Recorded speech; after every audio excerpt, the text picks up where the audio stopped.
And we are now live on YouTube. So I'm going to give the link to our development coordinator, Michaela, so she can post it, and then I will hit broadcast and allow everybody into the room. So let me get that to her real quick. There we go. All right, and there we go. Now we can get some folks into the room as people are walking on in digitally. Wonderful. Yay. Hello, everyone. All right, we'll give it just a second here to get some folks in. But thank you and welcome to everyone that is attending for this. This is our third. This is the third forum like this that we've done, which has been really fun. But the first together with Stonewall. The first together, yes. I'm going to, so this one is a little different than what we've been doing in the past, in that this is a partnered event that we are doing with the East Bay Stonewall Democrats. And so I'm gonna pass it off to Kamika Dunlap, who will be introducing this panel. Okay, thank you, Lee, and thank you everyone for joining and spending your Wednesday evening with us. I'm Kamika Dunlap, and I'm the president of the East Bay Stonewall Democratic Club, and we are just delighted to be partnering with the GLBT Historical Society to put on this virtual panel discussion focused on lessons from AIDS in the era of COVID-19, building community in a pandemic. So right now, without further ado, I'd like to turn it over to Terry, who is the executive director of the GLBT Historical Society. Thank you, Kamika. Hi, everyone. I'm Terry Beswick, and I'm with the GLBT Historical Society. I just want to say a few words about who we are. We were founded in 1985 in San Francisco, really during the height of the AIDS epidemic. And we began with a bunch of history buffs that just wanted to make sure that our queer history, our LGBTQ history and all of its diversity was not lost, especially during the AIDS epidemic when people were dying and their things were being lost, thrown away by their family or friends who didn't perhaps understand the value of them. And so since then we've grown. We're one of the largest archives of LGBTQ history anywhere in the world. We also have a small museum in the Castro, currently closed, but we're in the process of moving that online, and this forum is part of that process.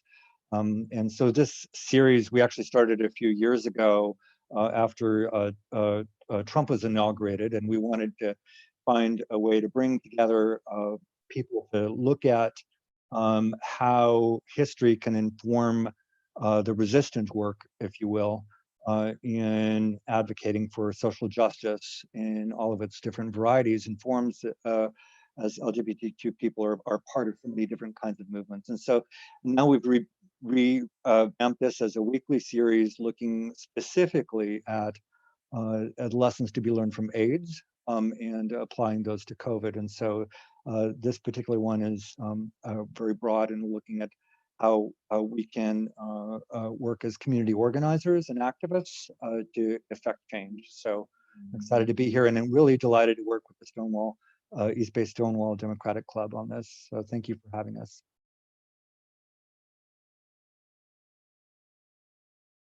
So before we get started with the actual panel, what I wanted to do was just a little bit of housekeeping for folks who this may be their first Zoom panel or webinar that they're involved with. So we're going to be doing a couple of little things. I have just put the bios of all of our panelists in the chat so you can view those. And I'm also going to screen share right now to just show you our agenda for the evening. So we're going to have everyone do a little section, and in between those sections we'll be opening up for like 5 to 10 minutes for Q&A. So we'll cue you all when we're getting ready to do our Q&A positions or sections. But if you've never used Zoom before, the best way for you to be able to send in questions is if you hover over the bottom center of your screen, you should be able to see an option for Q&A, and you can send in a question via text. Feel free to send them in as we're going through, and we will pick out questions when we get to the sections. Please, don't feel free to don't feel like you have to wait until the end when you have a question in your head. We'll have them ready to go. We also will be having everyone on mute just because there are so many people in here and so many voices. We want to really give voice to all of our panelists. And I'll be dropping this agenda in the chat. You can also chat with one another. You can chat with the panelists. If you have a question for me, Lee the tech moderator, you are welcome to send me a message. If you open up the little chat box, you can do the little drop down that shows you how to select who you are sending messages to. Please feel free to chat with one another as we're going through this. We'd like this to be an interesting and lively discussion. And your opinions are valued and welcomed as well. So let me stop sharing. And I will turn it over to our moderator for the evening, who is John Bowders. He is the Vice President of East Bay Stonewall and an Emeryville City Council member. So everyone, please welcome John, who will be moderating the conversation tonight. Thanks to Lee for all the technical support this evening. My name is John Bowders. I will be the moderator for tonight's panel discussion. And as Lee outlined on the outline there, we're going to have a couple parts this evening. We're going to have a discussion about AIDS activism and the history of activism and how that may play into the modern era of COVID-19. And we're going to talk to Terry and Gabe about their personal experience and the lessons they've learned from that era and how that may be applicable today. Then I'm going to stop the panel and we're going to have a series of minutes where we'll be available to do Q&A.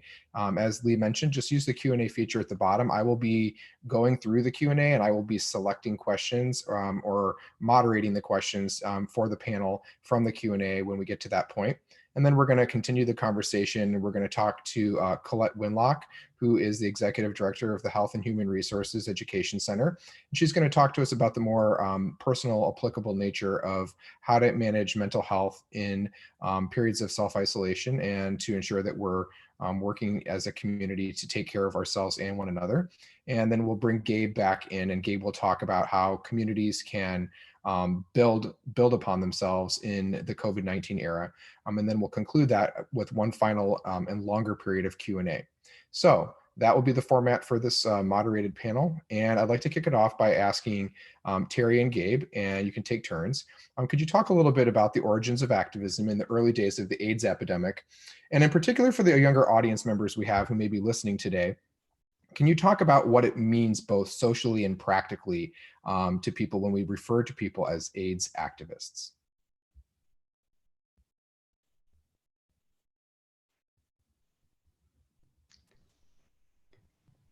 Gabe, you want to go first? I will. Thank you, everyone. Hello, good evening, everyone. I wanted to let folks know that so many of us have started as activists, and this is where I got my start way back in the 80s and the 90s. And as a person living with HIV and as a person back in the 80s who had to deal with these things firsthand, it was so difficult because there was no one there that looked like me. And there was, we didn't have any mentors or anyone that were helping us. So what we did as a community, it was through personal experience, through meeting people from our community that were going through the same thing that I was going through. That's how we started community, and that's how we started dealing with this firsthand when government was not there to help us. Terry, would you like to join? I need Come to off be, mute there. There you go. yeah, thanks. Yeah, Gabe, that, that's in line with my experience. That, I was thinking about this earlier today and recalling the early days of the AIDS epidemic, and I'm having a lot of echoes of that. And I'm sure Colette is going to talk about that a little bit later in the mental health section. And I'm having to think about that a lot. In early days, in the early 1980s, of course, I recall seeing like the first reports in the newspapers. The famous report of the 41 cases of gay cancer, and I recall several weeks ago, really seeing the first reports of COVID-19 in China, and and from that point on, there was a period of observation and sort of collecting of information and engagement, and then there was the point of inspiration when I decided to take action, and I think there's like a slowly concentric or shrinking circle of effects that happen. First, it's like this foreign thing that you're not aware of, and then it's somebody that that knows somebody, and then it's somebody that and then maybe it's you who are personally impacted, whether you're infected with the virus or not. And as that becomes closer and closer for me, to my experience, I began to experience, of course, more fear, more anger at that time about the government inaction around AIDS in particular, or the way that we were stigmatized as people that were particularly impacted. I was just coming out as gay myself in my early 20s. Part of my anger was that feeling that my youth was, as a sexually active gay man, was now going to be taken away, frankly. And there was also a clear sense that at some point I would become positive myself and very likely die. I didn't see how I was going to be able to escape that fate. And now I'm kind of like experiencing some of those same things, those same kind of feelings happening, and whether they're rational or not.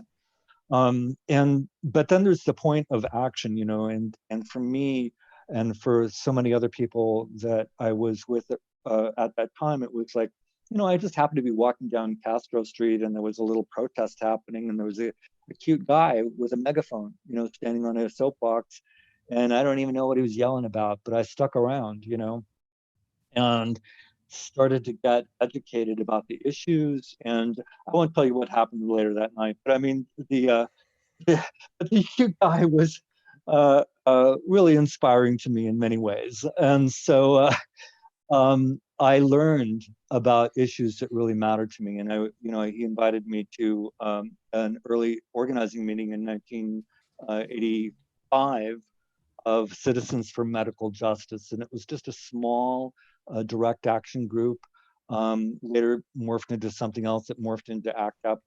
But it was just several people sitting around a living room, and they were talking about, well, what are the issues? What's important, And at that time, it was mandatory testing of Job Corps applicants and Peace Corps applicants. And so we learned about that. I didn't really know very much about it at all. What I had to contribute was my body. And I could go to a protest, and I had a theater background too, so I could sort of bring the sense of theatric to things, and stage a little skit where I would get arrested at the end, And so we did that. So I think there were 7 people arrested, and we got on the news. And I don't know what effect that had, but for me, that was radicalizing in a sense. And from there, it turned into something else, and then something else.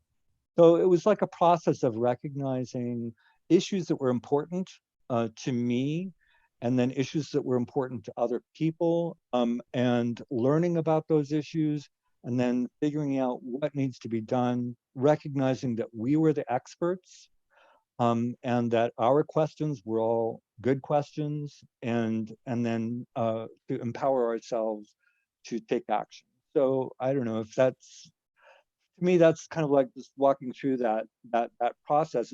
It's some of it is serendipity, and some of it is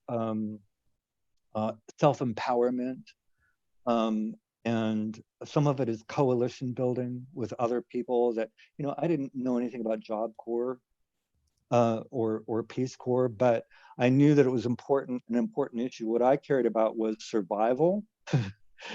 And if I was going to ask other people that care about Job Corps or Peace Corps to work on my issues around getting treatments, then I was going to have to put my body on the line for that issue too. So, so I think that was kind of like what AIDS activism was like for me.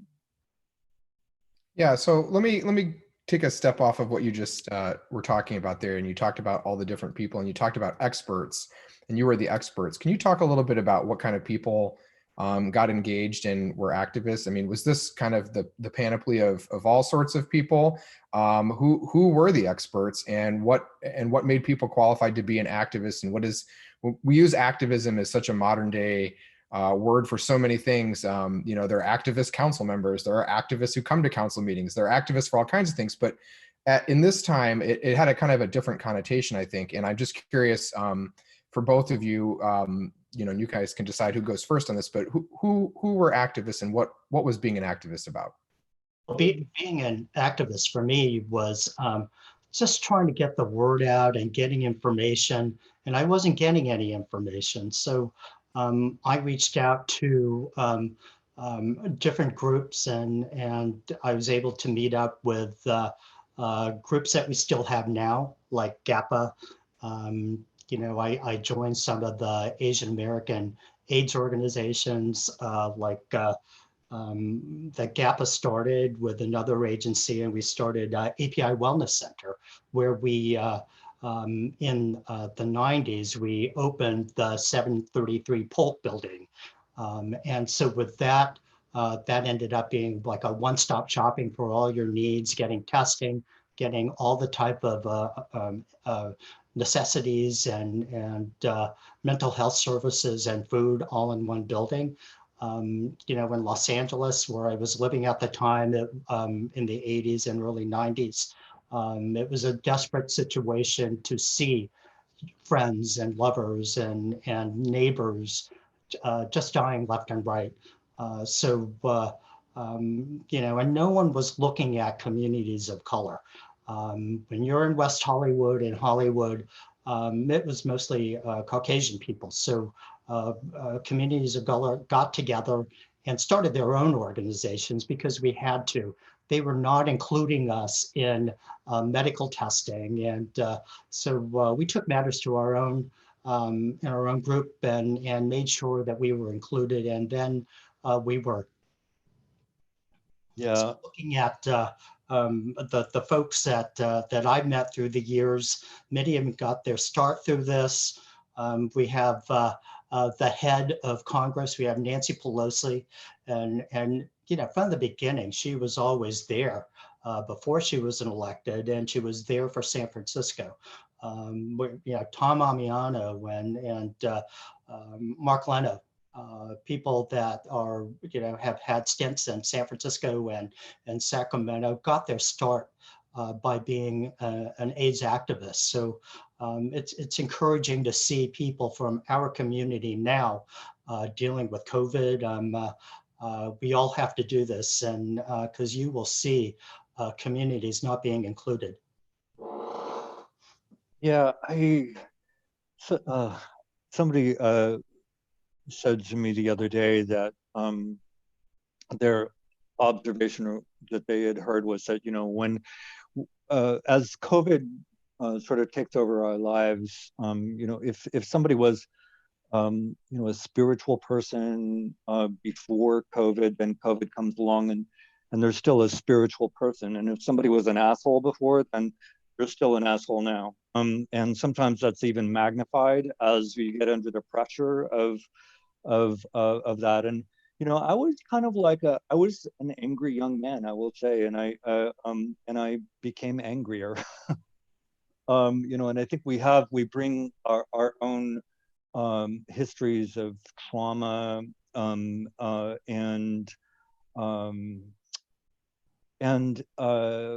drive to create change. I think as activists, but I think in a broader sense, people have their backgrounds and experience, and whether they're an introvert or an extrovert, or they care about, this particular issue or that issue, it's all of value.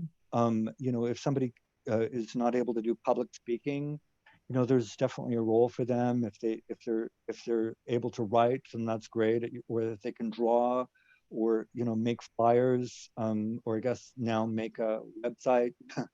The tools are very different now, but the principles are the same. If you have something that can be contributed, and I think everybody does, then bring it. And I think that the other thing about that is specificity, I think, is really important. And my background, as I said, is in theater and playwriting, and it's always about telling the story. And also in history, it's about telling the story. What is the specific story, whether it's from your life or somebody that you care about, that is important? If it's somebody that you care about, your grandparent has tested positive and they're in a nursing home, or they're in a nursing home and they're threatened with being exposed to the virus, or they're isolated, whatever it is, just tell that story and then go and investigate nursing homes. What's going on with nursing homes, and then find out about it, find out who else is working on it, and research it. And there's so many tools now to collect that information, and then to figure out what role you can play, or what questions need to be asked or answered. Yeah, back in those days, I will say, with the group that I was involved in, the ACT UP kind of groups, they were the story is that there were mostly gay white men, but there was actually a lot of women, and not as many people of color as we would have liked to have had, I would say, especially in San Francisco. There was an evolution as the epidemic evolved also in San Francisco, but predominantly, in the beginning at least, it was a gay disease, and San Francisco is not as diverse as many other cities are. So, but it was a lot of different kinds, all levels of education, I would say, and economic strata, but what we all brought to the table was passion, passion around the issue.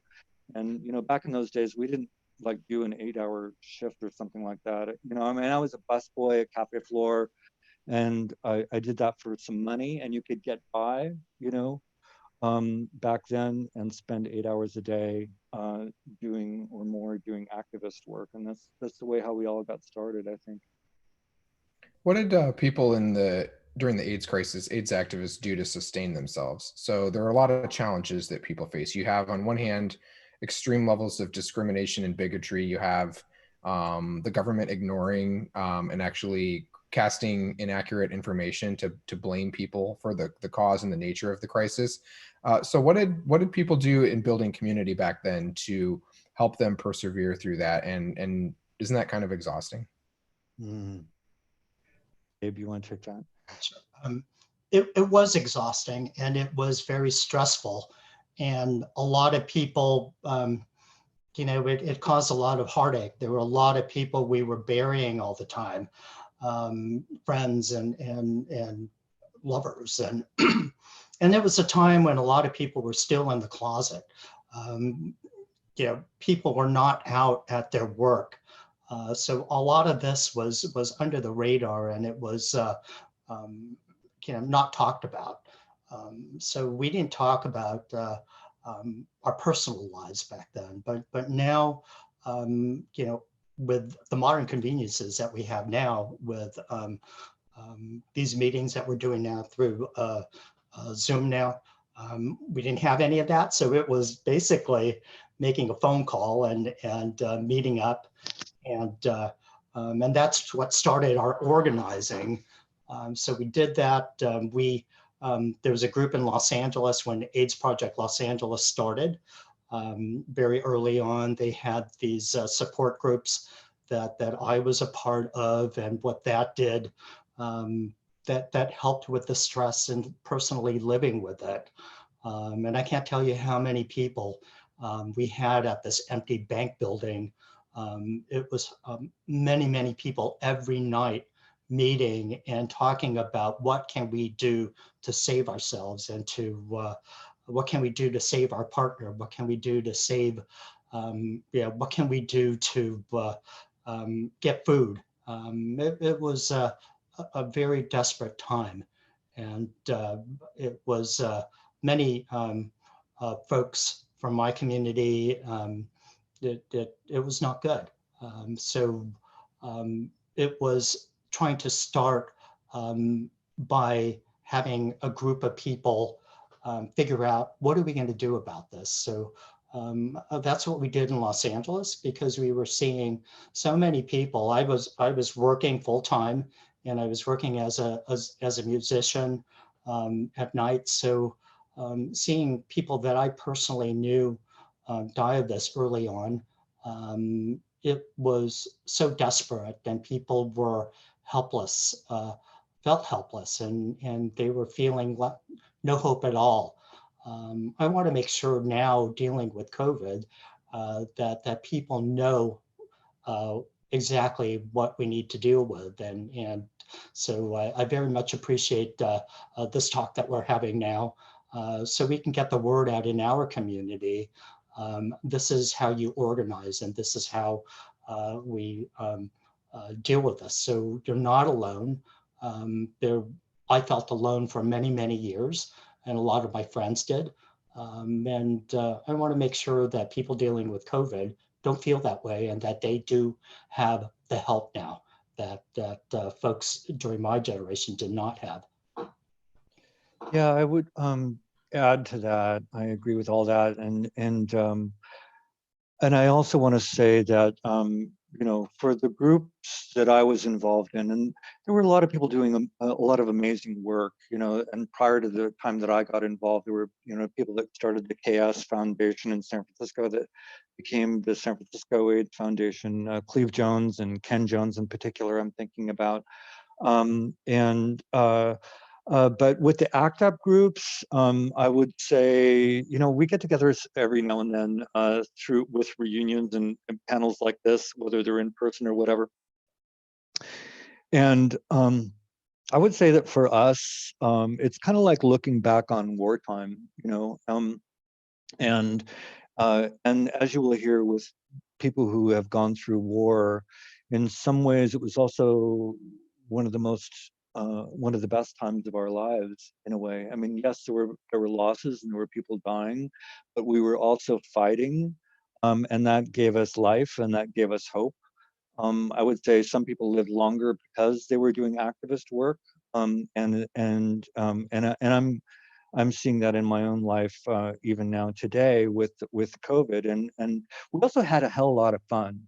And I want to say that there was a whole nightlife element to the young folks who were involved in activist work, whether it was direct service work with a service organization or within a direct action group. And so we'd go clubbing. There was a lot of fear and anxiety around sex initially, but there was also a lot of sex going on. And so people were finding their way through that in a way, and people were falling in love, sometimes in discordant relationships, somebody who had AIDS and somebody who didn't. And there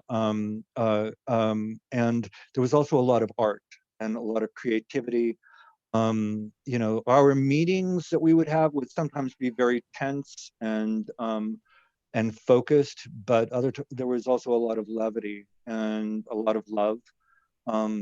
And support that we had for each other. And I think that those personal relationships are really what sustained us through more than anything else. We didn't lose our queerness under the harsh reality of HIV and AIDS. And in fact, I think it sort of accentuated it in a lot of ways and spawned a lot of creative work. So just as a reminder to the attendees on this webinar panel, If you'd like to submit a question, there's a Q&A button at the bottom in the center of the screen. If you hover your mouse over it, and you can send it there to me, and I will go through those. We're going to ask Terry one last thought before we transition over to Colette, and I'll have a brief opportunity for you to ask questions about this part of the discussion. And so, Terry, just as a wrap up to this, I'm just looking for any high-level thoughts you have about applying specific lessons you learned from the AIDS crisis to how we handle COVID-19. So just ways that you think we can take lessons learned and more broadly apply them to how we as individuals or as members of the LGBT community can manage the crisis together today. Yeah, and I may have jumped into some of that already, and I think Gabe did as well, but that's okay. I think I think what I'd like to just respond with to sort of emphasize the things that I had said earlier is by way of example. And actually, I want to draw attention to an article that was in the Chronicle this morning, and sort of telling the story of how Anthony Fauci, who's world-renowned COVID expert for the United States, became kind of radicalized and had his viewpoint around his work in AIDS changed by interacting with a friend of mine who was a member of ACT UP San Francisco back in the day, named Terry Sutton, who explained to him about how he was in danger of losing his sight, and he had to choose between a drug which would potentially restore his sight, or a drug which could potentially kill him. And so this was like a false choice that he had to make. And he really, like, without anger, expressed to Fauci, what his issue was. And Fauci, he made a lot of changes around that time, around 1990. And so I think, when I think about my interaction around COVID-19 as I'm trapped in my living room, what I can do about it. I mean, I do go out, for example, and I walk my dog every morning, and I take pictures, and take anonymous pictures of the situation with the homeless in the streets of San Francisco, and I post them on my Facebook, and maybe link to an article about the level of COVID-19 that we're experiencing among the homeless in San Francisco. I kind of advocate around that. And so that's something that I'm just playing a role in. I also looked at to see who else is working on this. And, I and another friend with the Castro LGBTQ Cultural District, we're talking about starting a tent drive to collect tents and raise money to buy tents to give out to the homeless people.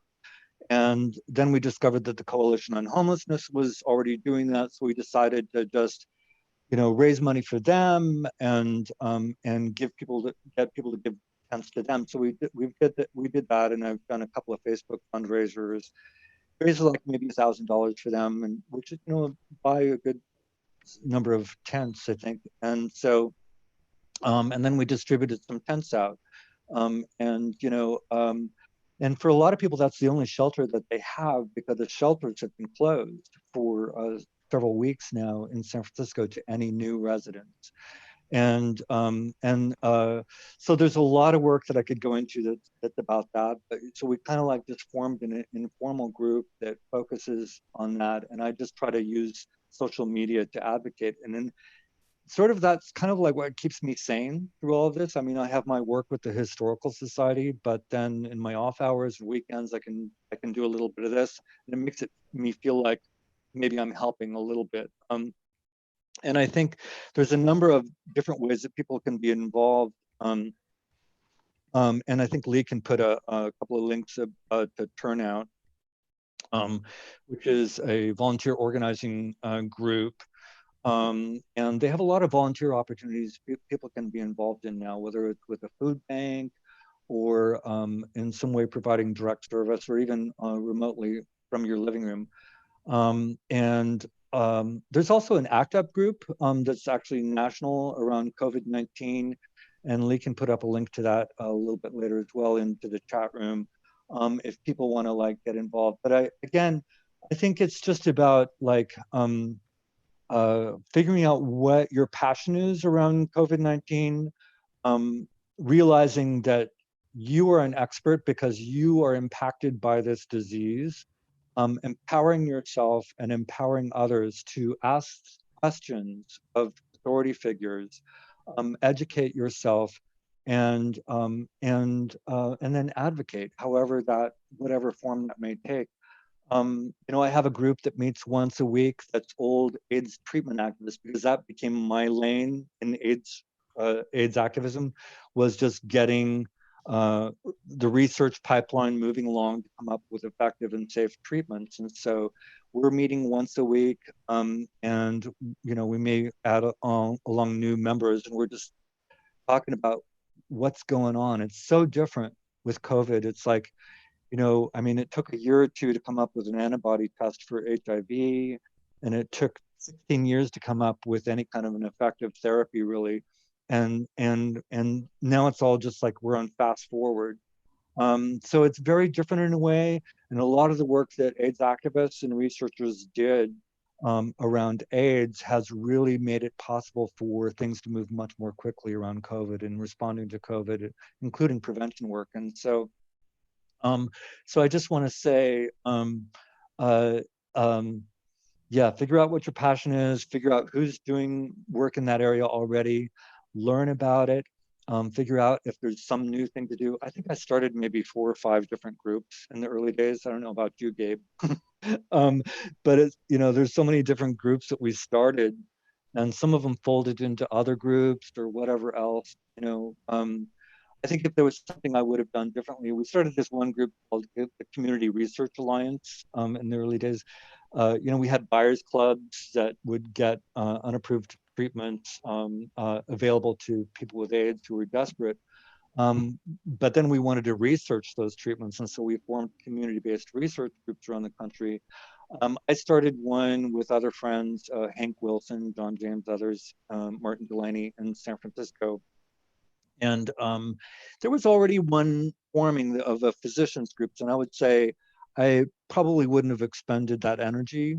If I, looking back on it now, I would have gone and worked on the physicians group to get them to include people with AIDS in their planning of clinical trials. But it's all, it was all for the good. It was all part of a movement, and a movement has so many different parts. Everyone needs to be welcome, and everybody's viewpoint is valid.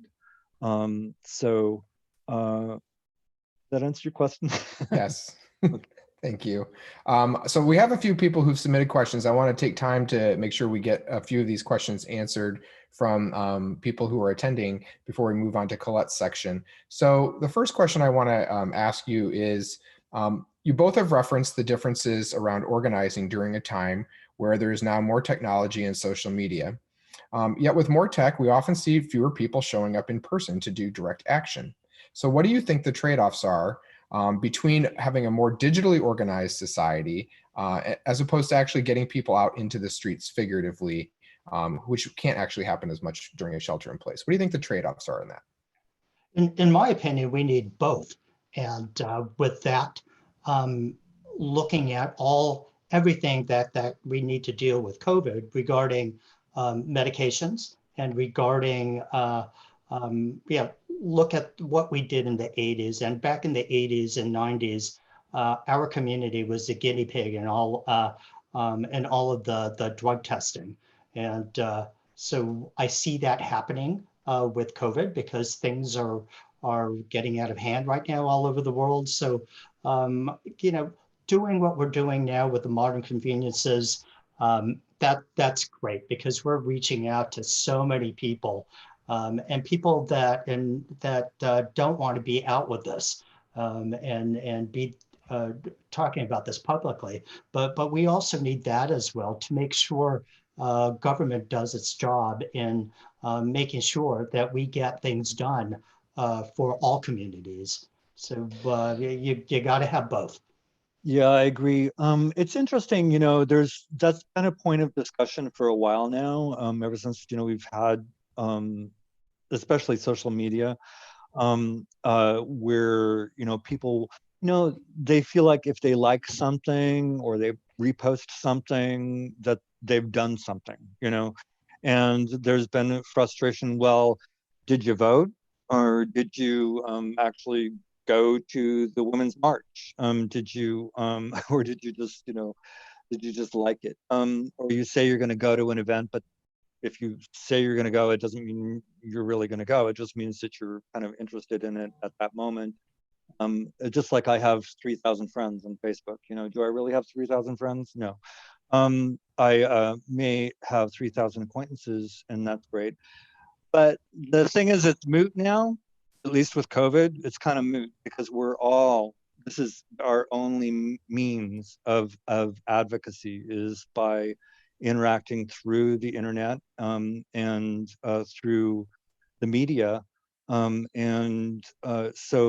that kind of matters. And I've been a little bit of a jerk, with some of my elected officials recently, just kind of like poking and prodding them around the homeless issue. I've had one supervisor unfriend me and then refriend me, and it's kind of like, that's okay. I mean, you gotta push, and I'm sure, John, you experienced that with some of your constituents right now around COVID. People have a lot of questions, and so, but I just want to say, we're not able to go physically and protest right now. So this is it. This is it. We have social media, we have email, we can write letters, and that's all impactful. People care about that stuff. I think it's important.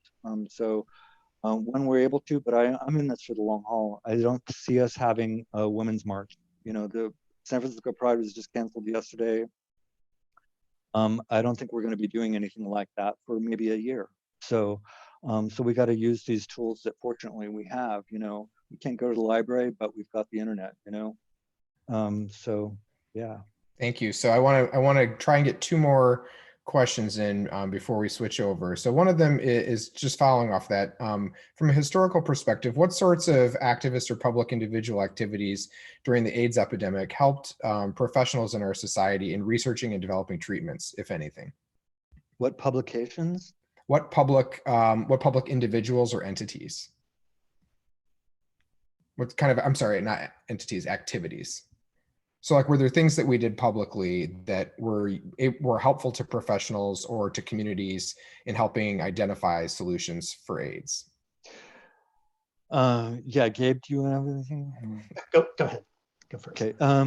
Yeah, there's so much. I mean, so much. I mean, I think that whether you were a professional, whether you're a medical professional or a social worker, or a politician in the early days of HIV and AIDS, and even throughout the epidemic, people were on a learning curve.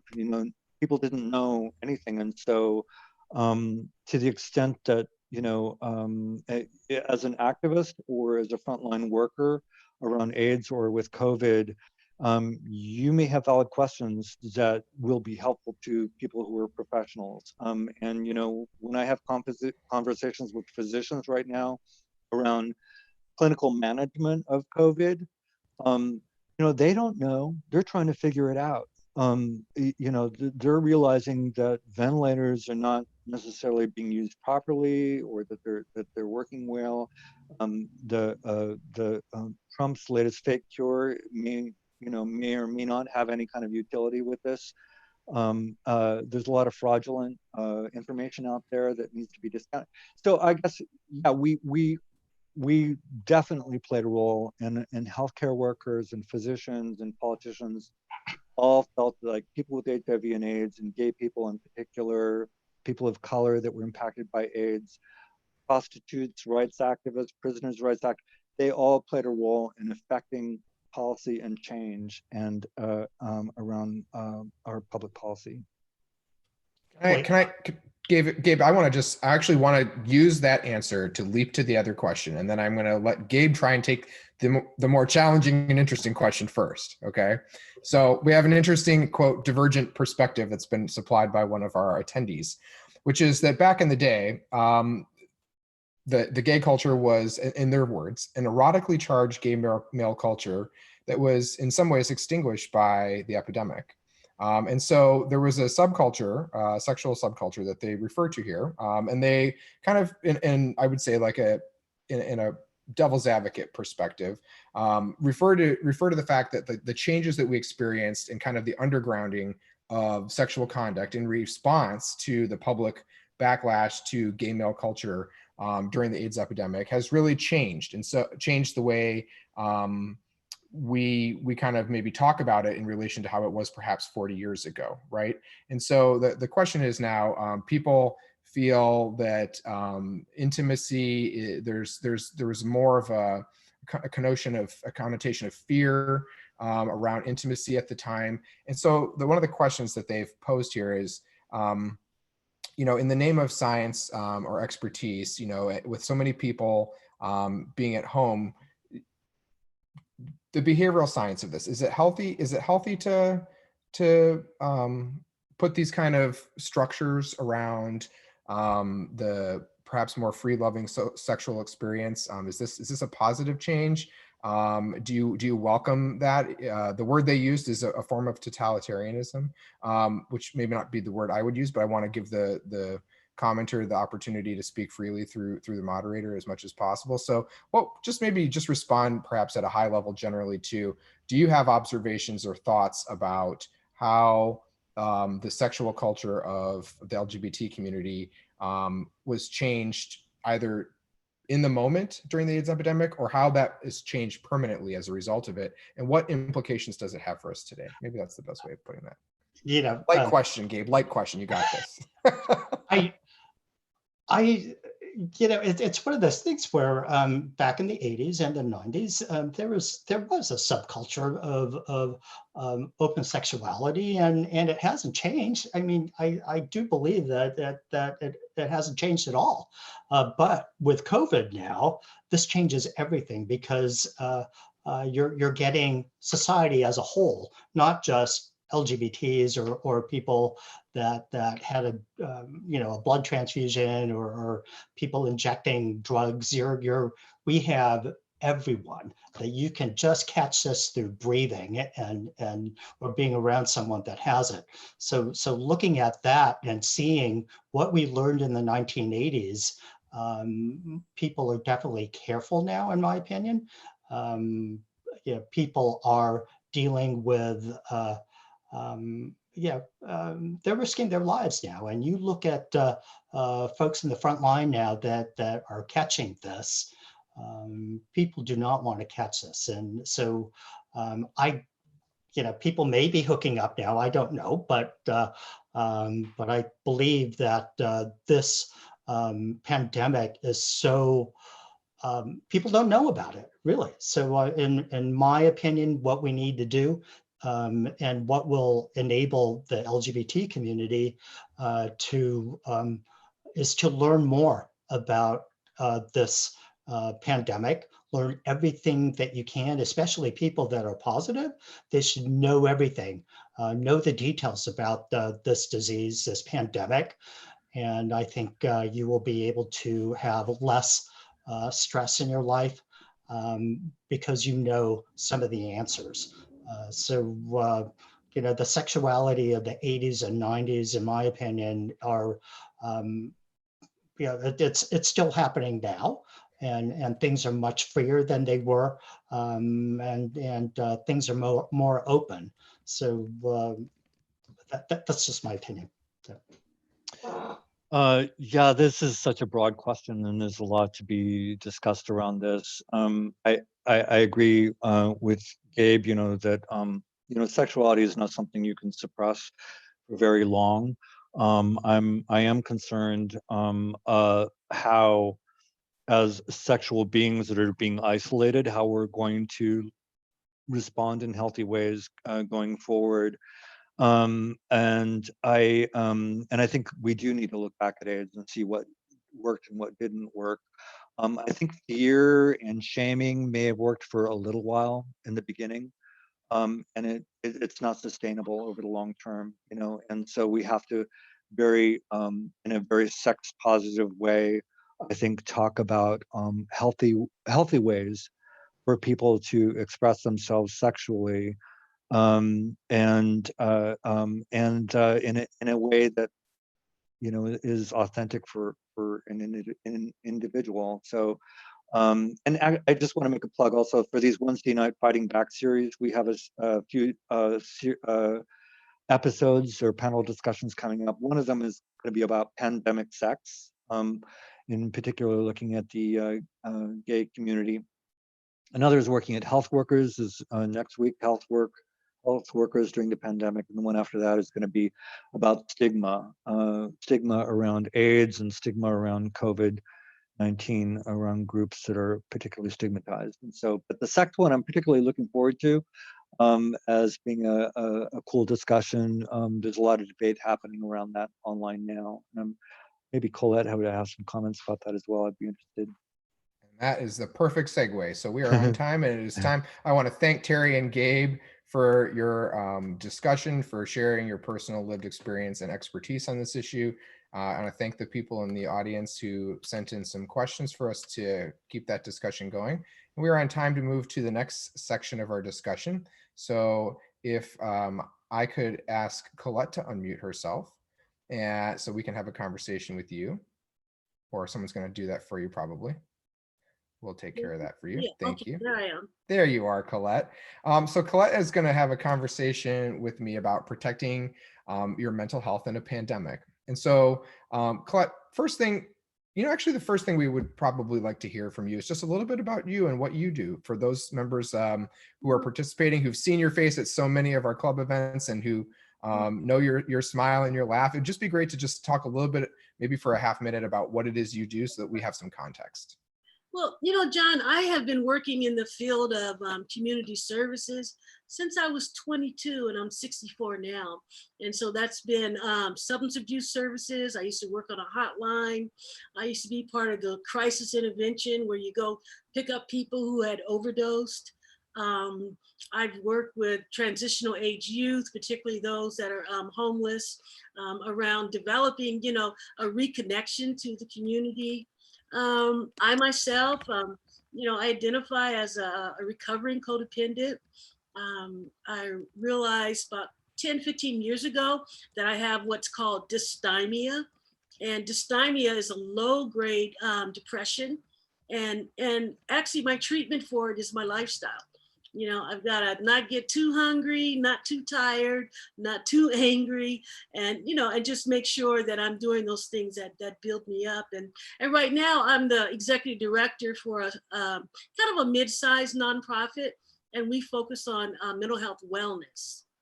And I have to tell you, as I was listening to Terry and Gabe, there was definitely some overlap that I could hear that around what are we going to do to protect our mental health, during this COVID epidemic. And the one when you were talking about story, the truth is we are in deep doo-doo, okay? And I say that because we are in the course of experiencing trauma. And when trauma is impacting the brain, it's impacting, our emotions. There's going to be a lot that's going to be happening to us. And the reason why I say deep doo-doo, because we've got to take that pause to get self-aware enough that we are in this right now. So yeah, but I was very moved by some of the things that you guys were talking about, and the whole self-pleasuring. I'll mention that when we get into the self-care tips. Everybody stay tuned. So my first question for you, Colette, is can you just talk broadly about what kinds of impacts do you see that COVID-19 stay-at-home orders that all of us in California and the Bay Area even longer have been under, we're all complying with them. So what kind of impacts do those things have on people's mental health? There's probably some obvious things that come to people's mind, but I'm sure you actually have professional experience with lots of things that people don't think about that impact mental health. Could you share? Well, I'll do my best with that. I'm not a clinician, so I'm not going to go down kind of a treatment or diagnosis kind of path, but definitely increased depression, increased anxiety, increased irritability. And also there's something that is called cognitive dissonance. And it's like people are trying to balance out two worlds and which one is the truth, for them. So we're also experiencing a lot of gaslighting. And we have to own that's coming from an external source about what's the truth, what's not the truth, what do I believe? And when all of that stuff, the brain is trying to process that, and we're trying to process our emotions, that oftentimes we can just shut down. That is a protective, coping strategy where people shut down their emotions. And the other thing that is happening, and I had to catch this for myself, and this is definitely, there's some re-stimulating from traumatic experiences in all of our lives. And one source of, and I had to catch it, was the tone of voice that was coming across my TV as I was trying to listen to get information. The news, I think it's important to pay attention to the news, but also be careful about how it can be re-stimulating with such a sense of urgency. And so I just tell people, well, sometimes you just need to read your news, just read it. You don't all the time have to hear it. If you are one of those people that experiences some tone sensitivity, and there can be lots of reasons why that happens. The other big thing that is happening, I mean, we all know it's the isolation. Okay, now not everybody responds to isolation the same way. But then at the same time, even an introvert who likes to stay inside wants to feel like I have some self-control to go outside. So then there's a certain level of, oppressive that they feel on not being able to get outside. And then you have people who just, their life just revolves around people, and there's nothing wrong with that. And then all of a sudden they have forced isolation. The other thing that we're looking at, or people, to look at, there's a big difference between being alone and feeling lonely, and trying to make some assessment of yourself about, so really, where am I with this? Is it because I've lost some self-control about, can I get outside? Or is it that even though I like being alone, I don't want to be alone this much? So there's something that I heard Kamala Harris talk about, and a few other politicians have mentioned it. It's like, can we meet the moment? And so are dealing with this moment that we're in about our mental health and how we can protect it. And people getting real clear about, well, how am I reacting and how am I responding in this moment? So when you talked about, you had some interesting points about trauma, and I'm familiar in my professional full-time space on the effects of toxic stress on the brain, and how it really actually essentially paralyzes certain parts of our cognitive functioning, as you were speaking to at a high level there. And so for people who are either having direct experiences with trauma, which could be a whole litany of things in a stay-at-home place, right? Like they're trapped in a home, perhaps with somebody who's abusive. They're perhaps unable to connect to the normal connections they have with the community, the outlets they need in order to deal with their trauma, the coping strategies you mentioned. So what kinds of resources, in an unprecedented time like this, what kind of resources and tools do you recommend or are available to people who are facing those types of challenges? Well, one thing I think is important, and this is getting back to what Terry talked about, is people need to be able to tell their story. They have a COVID story. When did you hear about shelter in place? Where were you?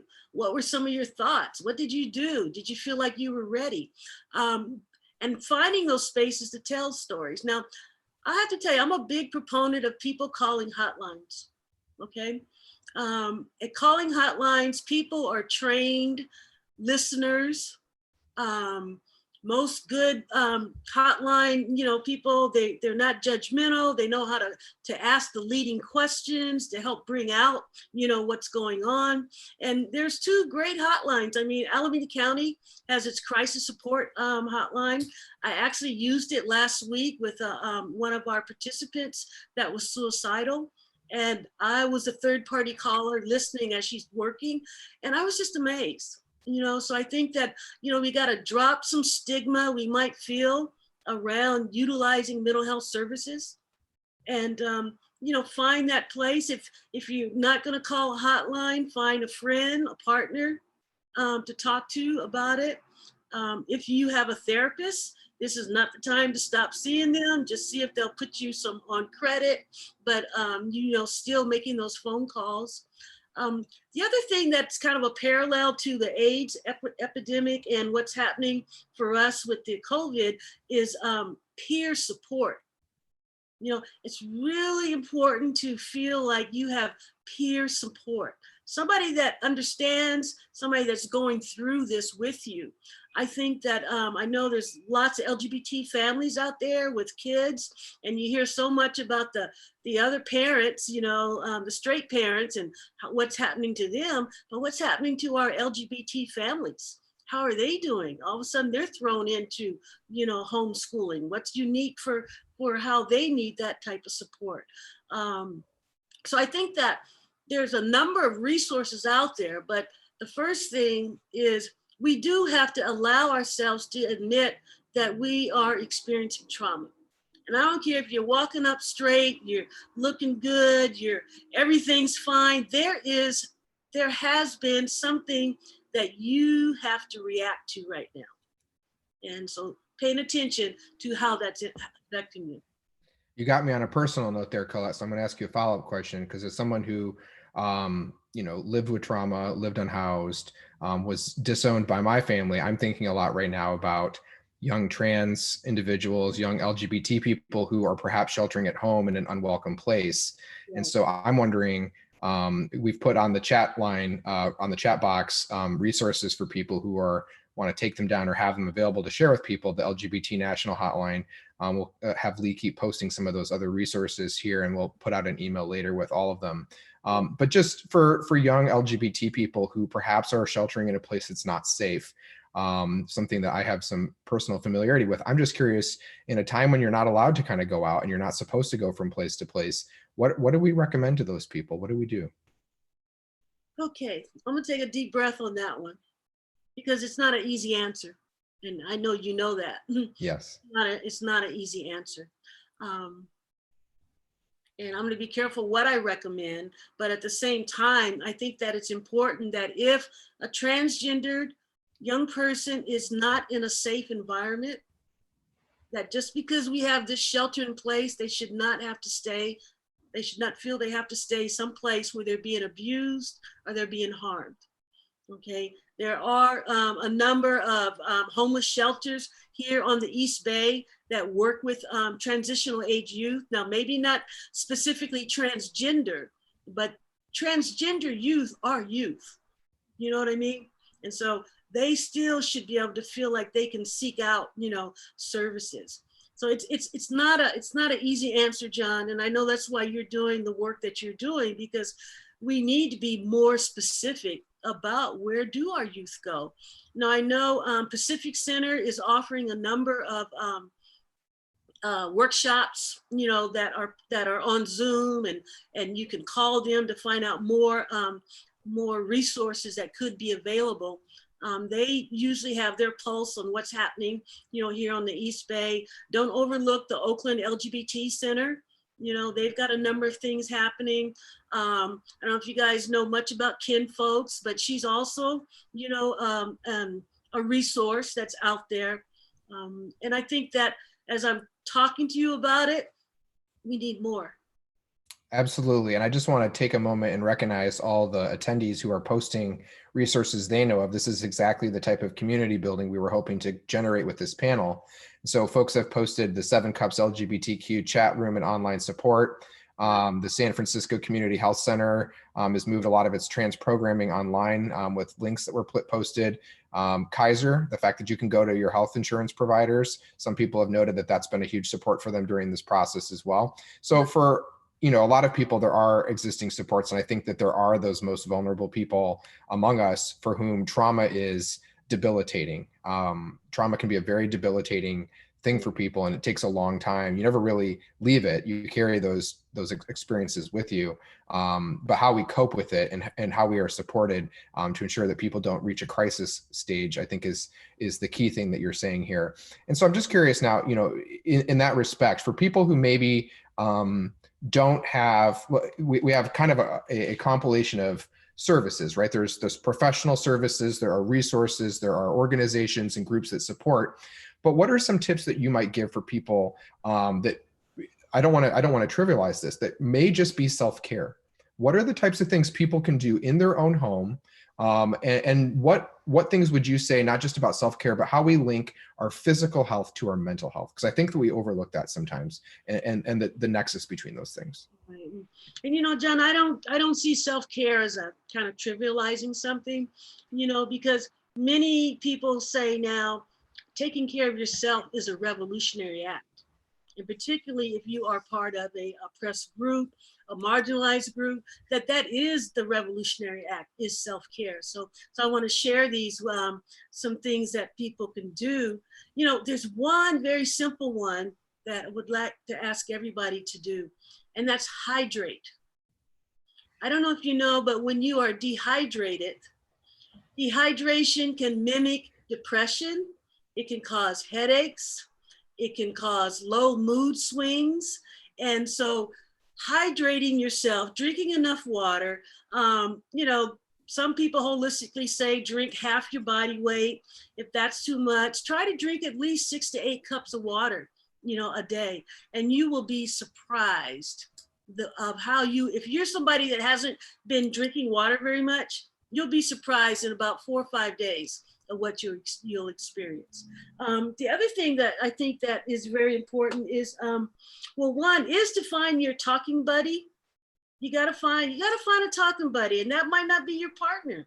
That might not be your best friend. That might be that person on the hotline that gave you the phone number, gave you their name, that you can continue to talk with. One of the things around depression, it has to do with not being able to, really express ourselves. Pay attention to what's going on with your nutrition. 3 things try to stay away from: decrease, white sugar, sugary drinks, and white flour. And now that I've said that, I'm also going to say, go ahead and bake those cookies. Okay, go ahead and make those chocolate chip cookies. Bake you some, some oatmeal cookies. The thing is, moderation, try not to be baking a new cookie recipe every day. Unless you're sending it to me, folks, in which case, yes, you may. Go ahead. Right. Those are great. I always say, cookies, good for my mental health only, but that's all I care about sometimes. Right. Other thing that happens to us when we've been traumatized and we don't get to actually heal it and work it out is that, when we feel threatened, you're either gonna, fight, flight. Well, the third one that they don't talk about much is freeze. You ever seen the animals and they just freeze? We too do that, and that can cause some inaction. And so we want to pay attention to, there's a difference between laying on the couch and watching Netflix and laying on the couch and you're just lethargic and you can't get up. You're not going to wash your face. You're not going to, put on your clean pajamas for the day. So those little things you want to pay attention to, because it can be very easily to slip in, to a depressive state that might be hard to get out of. The other thing, and I want to touch on, I think Terry and you guys were talking about the whole sexual thing. Well, unless you got lucky to shelter in place with someone that's consensual or your partner, you're pretty much on your own, okay? But I do want to say, though, that self-pleasuring is part of that helping to release the anxiety you might feel. Self-pleasuring can also relax your muscles. It can do a lot. And truth is, we have just an amazing resource in our community, and I'm gonna call her out, and that's Nina Joyner with Fillmore. And if you guys haven't called Nina at Fillmore to talk through some of your self-pleasuring kits, then you need to check her out because she is someone that is very sex positive, very in terms of having those conversations with people. And truth is, you know, I don't know. I mean, I'm a lesbian. I didn't quite have that same freedom of, you know, just being sex positive all the time or whatever. So yeah, I got my own little kind of, you know, quirks about it. And I know that I'm not the only one. And so not to assume that all men or all members of the LGBT community are just, you know, very comfortable with their own sexuality and their, you know, sexual pleasuring process. So I appreciate that. I appreciate that honesty. I appreciate anybody who's willing to destigmatize a conversation. And you heard it from here, folks. Self-pleasure is what you do when you stay at home. And there's nothing around it. Stay sex positive. That's the way we want to do that. I want to get one last question in for you, Colette, before I move to the final comments with some thoughts from Gabe on building community, which is when we're sheltering in place, right? Lots of adjustments at the home space. Right now, you're staying with other people, you're working in the same space as other people, your environment isn't the same, right? Just do you have any like stay at home like de-stress tips for somebody who's like sitting like me right now at my desk in my office, you know, not my normal workspace perhaps all the time? So like what do I do, or do you have a tip or two for folks about how they can just de-stress? yeah, get up a lot, John. Make sure Okay, I'm up. All right, let's keep going. You know, every 30, 40 minutes, make sure you are getting up. And even if it's just to go get some water or to move around. A lot of us are not used to remote working. So do you have a designated kind of workspace? And I don't care, maybe you got a studio and you can't do that, but do you have a bin that you put your work stuff in? Because the one thing that's key for de-stressing working at home is knowing when you're off. You know, this is not the time to be the extraordinary Superman, Superwoman, and look at all these projects I got done and whatever. This is not that time. You know, it's also not that time to guilt yourself about how productive you feel. Now, we all need to have projects and some outcomes, but let's be careful that we're not stretching it out too far on what I should have done, you know, during this time. Same thing, it's very easy to snack while you're working from home. So be careful with that, because some snacks can take away your energy. But I will say that probably the number one thing is to get up, move around a little bit, and then come back. Thank you for that. So before I turn to my last couple of questions with Gabe, just a reminder to those who are attending that the bottom of the screen, there's a Q&A box. Please use the Q&A box. I see a lot of people sharing ideas and resources on the chat feature, and that's wonderful. If you have a question for Colette or Gabe in his final kind of thoughts here on my last question, you can start entering that now, and I'll have some time at the end here to do that before we wrap up. So Gabe, we're going to turn to the last piece, which is just community building in a pandemic. And a couple of the things that I had on here to talk to you about, Gabe, we've kind of already talked about earlier in the presentation. So I want to ask you a couple things. What do you see? These are going to be what my two questions are.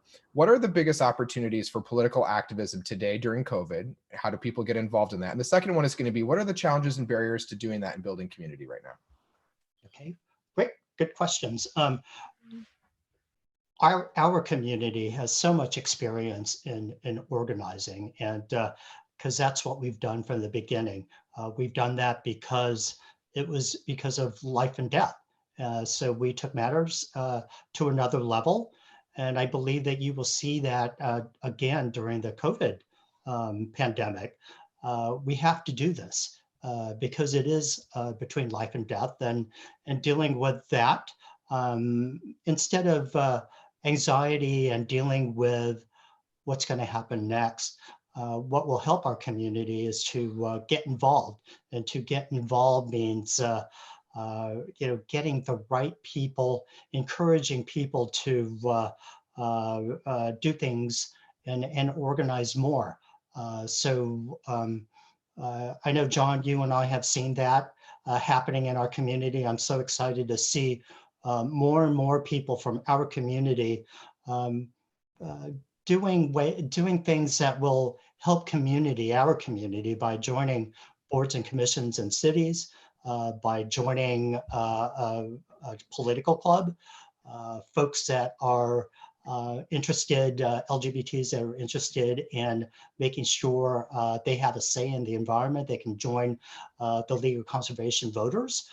There's a lot of things that you can do individually, and that will help our community to take it to another level, to make sure that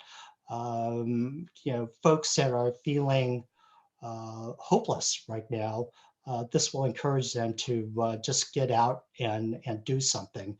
And in this period of COVID where we're self-isolating, we can do this electronically like what we're doing now. You can join the Democratic Central Committee in each prospective counties and get involved politically to make sure we get the right people that will represent all of us, including our community. So I'm excited to see more and more people from our community run for office, run for school board. We're getting more and more each year. So John, when you and I were mayor and we were mayors in 2018, there were only 34 of us in the whole country that were mayors. So I'm looking forward to seeing a mayor in later on in San Francisco and in Oakland, an LGBT mayor. John and I were able to do that in our prospective cities, and making sure we have people that will support us in our community. And in El Cerrito, I'm proud to say that in small towns, you can just dial us directly or send us an email, and know that we'll get back to you, and that we are working on what we can do with this pandemic, working with the county and working with the state. I'm hoping in the federal level that the Trump administration will listen to the Democratic Congress and include cities and include small businesses. Our small businesses are suffering. We have a lot of LGBT small businesses that may go out of business. So I want to say thank you to our Congress, especially here in the Bay Area, and let them know that our community supports you. So with Nancy Skinner in the state Senate and Buffy Wicks here in Assembly District 15 and in the East Bay, we're seeing members in the Senate, state Senate, and the Assembly, folks from our community that are looking out for us and our needs. So definitely support that. Know that there's an important presidential campaign. I encourage people from our community to get involved. We need to make this change, and this year of all years, we need to do it, and we can start now. So looking at that, that's how I got involved and became an Obama delegate, is out of frustration and out of I needed to do something. So that's how I ended up becoming more political, is participating in a political campaign. I encourage people to do that. It's so important in this life and death situation with COVID. Thanks. And I just want to add a couple final points. And if you have questions, this is your last chance to send them in. Just a few things. One, as Gabe mentioned, there's a lot of ways to be politically involved too. You can also go to glbthistory.org and you can learn about the organization, their archive, the museum, and the work they're doing. So if you want to become more active in the GLBT Museum and History organization and the stuff they're doing, this is a chance for you to do that. And then I just also want to make a plug for something one of our very first questioners kind of brought up, which was about how do you that direct service work. And I have worked in nonprofit for over 20 years, and I have lived experience and professional experience working in poverty and people who are unsheltered and who are hungry. And I would just say that there are some things that may not be as obvious to some people today that I would really make a push for within our community that spans all people. LGBT people are of all incomes, all races, all origins. Hunger is a major issue in the United States. It's often not talked about enough. And there are many, many people who rely on food banks and food assistance programs in order to feed themselves when we don't have a crisis. And then what happens when we have a crisis like this is there is panic buying. And I'm sure many of us are guilty of it in different ways, but we don't know what's going to happen. We're fearful for our own security. It's a natural human reaction. And we go buy more at one time than we should. We stockpile things, and that has consequences for poor people and poor LGBT people in particular. The consequences it has is that most of the food that doesn't come off of a store shelf during a week is donated to a food bank. And so nothing is staying on a store shelf right now. And so nothing is going from those normal channels into a food bank. At the same time, there are a lot of people who are becoming unemployed for the first time in their life, and they don't know what to do. And one of the reactions is to then save and stockpile the little money that they may have. And so they choose to go to a food bank. So at the same time that there is a decline in the normal channels of food to a resource that's intended to help people who are of very low means, there's also an increase in the number of people who are seeking that service. And so if you are like me, who are of privilege and have, for whatever reason, whether that be fortune or more hard work, you find yourself in a situation where you are not at a loss for food, or you are still gainfully employed and you are safely and healthily sheltering in your home. My ask tonight on behalf of our organization is that you think about those who can't, who aren't. And that if that's a in-kind donation to your county food bank, or if that is a donation of monetary resources to your food bank, I think very highly of the California Food Banks Association. They will take your donation and they will allocate it to the places where the need is the greatest. So there's no better way to guarantee that someone who is hungry does not go hungry. We have a final announcement. I didn't receive any questions, so I'm going to give our final announcement and thank our panelists. The final announcement this evening that I'm proud to announce on behalf of the board of the East Bay Stonewall Democratic Club is that at our board meeting this past week, we took $5,000 out of our general budget, our general reserves, and we are going to be selecting a charity, an LGBT-oriented charity that services LGBT individuals who will be impacted by COVID, and we're going to be making an unconditional donation to that organization to continue its services. A lot of nonprofits in the region are going to be hard hit with donor cuts and other types of financial stresses. And so we're going to make a $5,000 unconditional donation, and it's going to be matched by a second $5,000 from the club if we have match from our membership in the community. So 5,000 is guaranteed, and it can go up to 10,000 if the next 5,000 is matched. So if you are inclined to support and want to see the club spend $10,000, which is a lot of money actually for this club, but as was made by one board member, it is of no use to us sitting in a bank account at a time when there is need. We will be deciding as a board what organization will help us with the disbursement of those funds, and we'll be putting that up in the future, in the very near future, and we just hope that you will think about the opportunity to donate to that, because your money will leverage additional funds from our club. So with that, I am at the closing time, exactly almost, and I haven't received, just last quick check, I haven't received any new questions. What Lee and I will do are going to be the information that was shared today, some of the resources and the links and other things that were provided both by attendees, but also by the participants. We're going to do a resources email, and we'll send that out to our club membership, and we'll share that with our friends at the GLBT History Museum, and they will be able to share that with their readers as well. And with that, I just want to thank Gabe Quinto, council member from the city of Emeryville. I want to thank Terry Beswick, the executive director of the GLBT History Museum. And I want to thank Colette Winlock, who, I'm going to get this right, is the executive director of the Health and Human Resource Education Center. I got it. See, I got it. And I'm John Bowders, vice president of Stonewall Dems, member of the Emeryville City Council. And have a good night and stay safe. Right. Thank you, John. Thank you, John. Thank you, everyone. Colette, you were wonderful. Thank you, Gabe. All right. Thank you, Carrie. And before we all go, I just wanted to drop a email in here. If anyone has follow-up questions for any of the panelists, you can email eastbaystonewalldems@gmail.com. I'll put that in the chat, and we'll also send that out with our resources email. Thank you very much. Thanks, Lee. All right. Thanks, Kamika.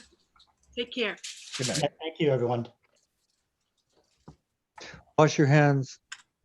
Ah, okay. Hey, John, you were wonderful. Thank you.